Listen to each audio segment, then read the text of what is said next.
আপনারা রক্তের উপরে গড়া সরকার, মানুষের জীবনের উপরে গড়া সরকার, অসংখ্য ছাত্র জনতার আজকে অঙ্গহানির উপরে আপনার সরকার।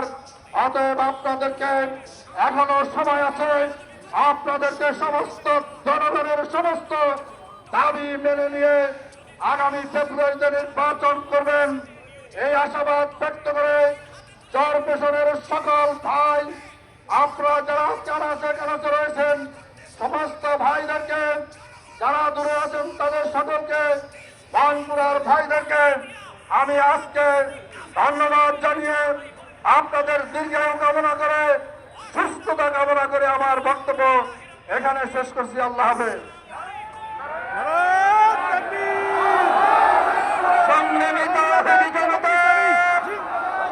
আমাদের সমাবেশ প্রায় শেষ দিকে, এ পর্যায়ে বক্তব্য রাখার জন্য অনুরোধ করছি চরপেশনের কৃতি সন্তান, চরপেশন পৌরসভার কৃতি সন্তান, আগামী দিনের চরপেশনের মেয়রের ক্যান্ডিডেট আমাদের শ্রদ্ধাভাজন নেতা অধ্যক্ষ মীর শরীফ হোসেনকে বক্তব্য রাখবেন।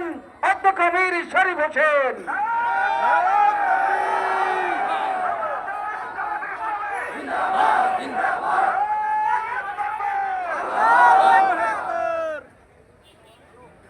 বিসমিল্লাহির রহমানির রহিম। গণমানুষের মুক্তিকামী সংগঠন বাংলাদেশ জামাত ইসলামীর কেন্দ্র ঘোষিত 5 দফা দাবিতে উপজেলা পর্যায়ের কর্মসূচিতে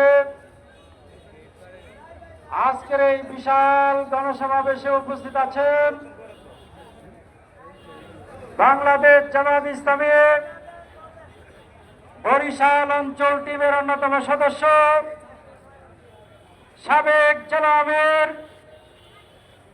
ভোলা, চরপেশন এবং মনপুরার গণমানুষের নেতা, মজলুম জননেতা জনাব অধ্যক্ষ মাওলানা মোস্তফা কামাল।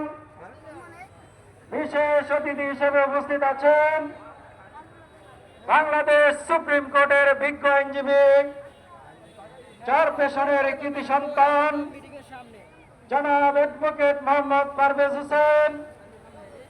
বিশেষ অতিথি হিসেবে উপস্থিত আছেন চরপেশনের আরো কৃতি সন্তান, জাহানপুরের কৃতি সন্তান, ঢাকা মহানগরী উত্তর বাংলাদেশ শ্রমিক কল্যাণ ফেডারেশনের বিপ্লবী সভাপতি জনাব মাওলানা মোহাম্মদ মাহিবুল্লাহ, উপজেলা জামাত ইসলামীর নেতৃবৃন্দ, ইউনিয়ন জামাত ইসলামীর নেতৃবৃন্দ, জাতির জাগ্রত বিবেক সাংবাদিক বন্ধুগণ, আইন শৃঙ্খলায় নিয়োজিত বাংলাদেশ পুলিশ বাহিনী এবং গোয়েন্দা সংস্থার সদস্য ভাইরা, বাংলা চরপেশন বাজারের